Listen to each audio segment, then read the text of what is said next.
వైశాఖ పురాణం 15వ అధ్యాయం. నారాయణం నమస్కృత్యం నరం చైవ నరోత్తమం దేవీం సరస్వతీం వ్యాసం తతో జయముదీరయేత్. వైశాఖ వ్రత మహిమ. నారద మహర్షి అంబరీష మహారాజునకు వైశాఖ మహత్యమును వివరించుచు ఇట్లనెను. శృతదేవుని మాటలను విని శృతకీర్తి మహారాజు శృతదేవముని, వైశాఖ ధర్మములు సులభములు, అఖండ పుణ్యప్రదములు, విష్ణుప్రీతికరములు, ధర్మాది ధర్మార్థ పురుషార్థ సాధకములు. ఇట్టి ఉత్తమ ధర్మములు శాశ్వతములు, వేద నిరూపితములు గదా. ఇట్టి ఉత్తమ ధర్మములు లోకముననెందుకని ప్రసిద్ధము కాలేదు? రాజస తామస ధర్మములు కష్టసాధ్యములు, అధిక ధన సాధ్యములు. అట్టి ధర్మములు లోకమును ప్రసిద్ధములైనవి. కొందరు మాఘమాసమును మెచ్చుకొందురు, కొందరు చాతుర్మాస్యములను ఉత్తములని అందురు. వ్యతిపాతాది ధర్మములను మరికొందరు ప్రశంసింతురు. వీనిని వివరించి సరియగు వివేకమును కలిగింపగోరుచున్నాను అని అడిగాను. శృతదేవుడను, మహారాజా, వైశాఖ ధర్మములు ఎందుకని ప్రసిద్ధములు కాలేదో, ఇతర ధర్మములకు ఎందుకు ప్రసిద్ధి కలిగెనో వివరింతును వినుము. లోకములు అని జనులు చాలామంది ఐహిక భోగములను పుత్రపౌత్రాది సంపదలను కోరుచుందురు. వారు రాజస తామస గుణ ప్రధానులు. ఇంతమందిలో ఎవడో ఒకడు ఏదో ఒక విధముగా స్వర్గము కావలియునని యజ్ఞాతి క్రతువులను చేయుచున్నాడు. ఆ యజ్ఞాతి క్రియలు కష్ట సాన్నిధ్యములైనను స్వర్గ వ్యామోహముతో వానినే అతి కష్టముపై చేయగోరుచున్నాడు. కానీ ఒకడును మోక్షమునకై ప్రయత్నించుట లేదు. చాలామంది జనులు క్షుద్ర ప్రయోజనములకై ఆశపడి అధిక కర్మలు చేయుచు కామ్య సాధనకై యత్నించుచున్నారు.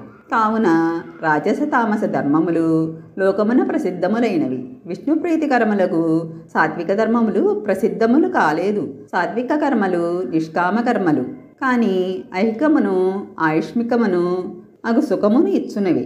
దేవమాయా మోహితులు కర్మపరతంత్రులను అగు మూడులు ఈ విషయము నెరుగురు. ఆధిపత్యము ఉన్నత పదవి సిద్ధించినచో వాని మనోధర్మములన్నీయూ తీరినవని అనుకొనుచున్నారు. వ్యామోహమే ప్రయోజనముగా కల కర్మలను చేసినచో సంపదలు క్షీణింపవు, వృద్ధి నందును. ఆధిపత్య ప్రయోజనముతో వారి పురుషార్థ సాధన ఆగిపోవును. వైశాఖ ధర్మములు సాత్వికములు. అవి నిగూఢములుగా ఎవరికినూ తెలియకున్న కారణమును వినుము. పూర్వము కాశీరాజు కీర్తిమంతుడను వాడు కలడు. అతడు ఋగమహారాజు కుమారుడు. శ్వాకు వంశరాజులలో ఉత్తముడు, కీర్తిశాలి. అతడు ఇంద్రియములను జయించినవాడు, కోపము ఎరుగనివాడు, బ్రహ్మజ్ఞాని. అతడు ఒకనాడు వేటాడుటకై అడవికి పోయెను. వశిష్ఠ మహర్షి ఆశ్రమ ప్రాంతమును చేరెను. అతడు వెళ్ళిన కాలము వైశాఖ మాసము. వశిష్ఠ మహర్షి శిష్యులు వైశాఖమాస ధర్మములను ఆచరించుచుండిరి. కొందరు చలివేంద్రములను, మరికొందరు నీడించు చెట్లను, మరికొందరు దిగుడు బావులను ఏర్పాటు చేయుచుండిరి.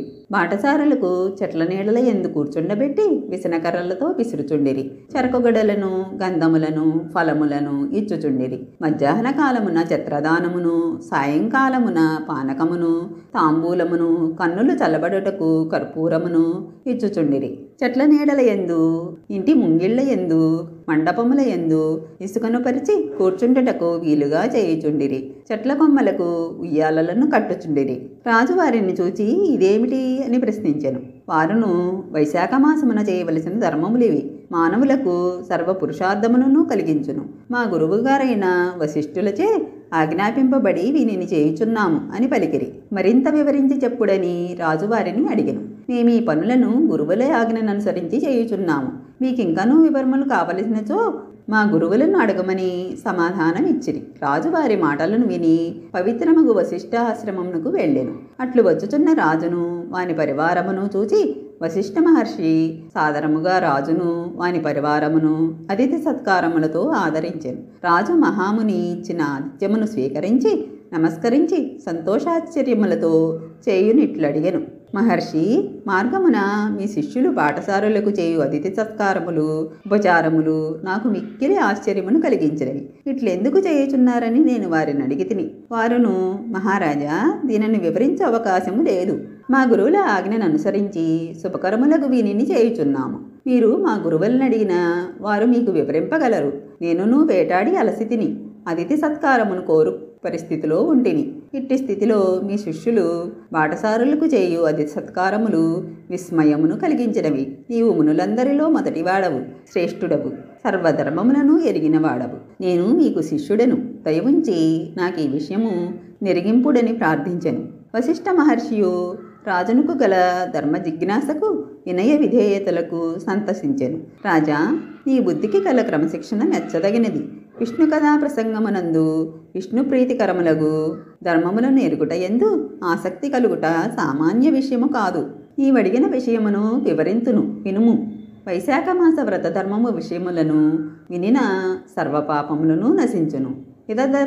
ఇతర ధర్మముల కంటే వైశాఖ ధర్మములు మిక్కిలి ఉత్తమములు. వైశాఖ మాసమున బహిస్నానము చేసిన వారు శ్రీ మహావిష్ణువునకు ప్రియమైన వారు. అన్ని ధర్మములను ఆచరించి స్నాన దానార్చనములు ఎన్ని చేసినను వైశాఖ మాస ధర్మములను ఆచరింపనిచో అట్టి వారికి శ్రీహరి దూరముగా ఉండును. వారు శ్రీహరికి ప్రియులు కారు అని భావము. వైశాఖ మాసమున స్నానదానములు పూజాధికములు మానిన వారెంత గొప్ప కులమును జన్మించిన వారు అయినను కర్మననుసరించి మిక్కిలి నీచ జన్మ కలవారని ఎరుగుము.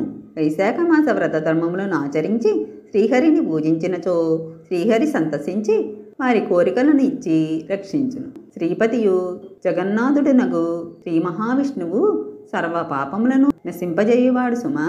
వ్యయ ప్రయాసలు కల వ్రతము చేతను ధర్మ సూక్ష్మముల చేతను ధనముల చేతను శ్రీహరి సంతసింపడు. భక్తిపూర్వకంగా ఆరాధింపబడిన శ్రీహరి భక్తిపూర్వకమైన స్వల్ప పూజకైనను స్వల్ప కర్మకైనను సంతసించును. భక్తి లేని కర్మ ఎంత పెద్దదైనను అతడు సంతసించడు సుమా. అధిక కర్మకు అధిక ఫలము, స్వల్ప కర్మకు స్వల్ప ఫలము అని శ్రీహరి లెక్కింపడని భక్తి అధికమైనచో స్వల్ప కర్మకైనను అధిక ఫలము నిచ్చును. భక్తి లేని కర్మయే అధికమైనను ఫలితం ఉండదు. కర్మ మార్గమును దాని ఫలమును నిర్ణయించుట చాలా కష్టము సుమా. వైశాఖ మాస వ్రత ధర్మములు స్వల్పములైన వ్యయ ప్రయాసలు చేయబడినను భక్తిపూర్ణములైనచో శ్రీహరికి మిక్కిలి సంతోషము కలిగించును. కావున రాజా, నీవును వైశాఖ మాస ధర్మములను ఎక్కువ తక్కువలను ఆలోచింపక భక్తిపూర్ణముగా చేయుము. ఈ దేశ ప్రజల చేతను చేయింపుము, వారికి నీ శుభము కలుగును. వైశాఖ ధర్మములను ఆచరింపని నీచుని అతడెవరైనను తీవ్రముగా శిక్షింపుము అని వశిష్ఠ మహర్షి శాస్త్రోక్తములగు శుభకరములగు వైశాఖ మాస వ్రత ధర్మములు వాని అంతరార్థమును మహారాజునకు విశదపరచెను. రాజు మహర్షికి నమస్కరించి తన రాజ్యమునకు పోయెను. ఆ రాజు వశిష్ఠ మహర్షి చెప్పిన మాటలను పాటించెను. వైశాఖ ధర్మములను పాటించుచు శ్రీ మహావిష్ణువును మిక్కిలి భక్తితో సేవించుచుండెను. ఏనుగుపై భేరీవాద్యము నుంచి దానిని మ్రోగించి భటులచే గ్రామమున ప్రజలారా వినుడు. 8 సంవత్సరముల వయసు దాటిన వారు 80 సంవత్సరముల లోపు వారు ప్రాతకాలమున స్నానము చేసి వైశాఖ మాస వ్రత ధర్మమును ఆచరింపవలెను. అట్లాచరింపని వారిని దండించి వధింతును లేదా దేశము నుండి బహిష్కరింతును అని చాటించెను. వైశాఖ వ్రతము ఆచరింపని వారు తండ్రి అయినను పుత్రుడైనను భార్య అయినను ఆత్మబంధువైనను తీవ్రదండనకు అర్హులే అని ప్రకటించెను. వైశాఖమున ప్రాతకాల స్నానము చేసి సద్బ్రాహ్మణులకు జలము మున్నగు వానిని యథాశక్తిగా దానము చేయవలెను. చలివేంద్రములు మున్నగు వానిని ఏర్పాటు చేయవలెను అని వైశాఖ ధర్మములను పాటింపని వారిని తెలుసుకొనుటకై ధర్మవక్తను నియమించెను. వైశాఖ వ్రతమును పాటింపని వారిని శిక్షించుటకై 5 గ్రామములకు ఒక ధర్మాధికారిని నియమించెను. వాని అధీనమున 10 మంది అశ్వికులను ఉంచెను.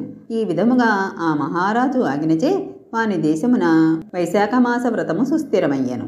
ఈ రాజు ప్రారంభించి నాటిన వైశాఖ ధర్మవృక్షము సుస్థిరమయ్యను. ఆ రాజు రాజ్యమున మరణించిన స్త్రీలు బాలురు పురుషులు అందరూ ఇహలోక సుఖములు నందిన వారై విష్ణులోకమును చేరుచుండిరి. వైశాఖ మాసమున ఏ కారణము చే ప్రాతకాల స్నానము చేసినను పాప విముక్తులై శ్రీహరిలోకమును చేరుచుండిరి. ఇట్లు ఆ రాజ్యము దేశములోని ప్రజలందరూ వైశాఖ మహత్యమున శ్రీహరిలోకమునకు పోవుటచే యమధర్మరాజ్యమునకు అంటే నరకమునకు పోవు వారెవరూ లేకపోయిరి. ప్రతి ప్రాణియు లోగడ చేసిన పాపములన్నింటినీ చిత్రగుప్తుడు వ్రాసినను కొట్టివేయవలసి వచ్చెను. ఈ విధముగా చిత్రగుప్తునికి జనుల పాపములను వ్రాయుట కొట్టివేయుట జరిగి అతడు ఊరక ఉండవలసి వచ్చెను. ఏ పనులు చేసిన వారైనను వారు నరకమునకు పోవలసిన వారైనను వైశాఖ స్నాన మహిమచే విష్ణులోకమునకు పోవుటచే నరకలోకములన్నీ వచ్చువారు లేక శూన్యములై ఉండెను. అంతేకాదు స్వర్గలోకమునకై యజ్ఞయాగాతులను ఎవ్వరూ చేయక వైశాఖ మాస వ్రతములను ధర్మములను ఆచరించుటచే వారును విష్ణులోకమును చేరుటచే స్వర్గలోకములను శూన్యములై ఉండెను. ఈ విధముగా యమధర్మరాజు లోకము నరకము, ఇంద్రుని దేవలోకము స్వర్గము, వచ్చువారెవరునూ లేక శూన్యములై ఉండెను. వైశాఖ పురాణం 15వ అధ్యాయం సంపూర్ణం.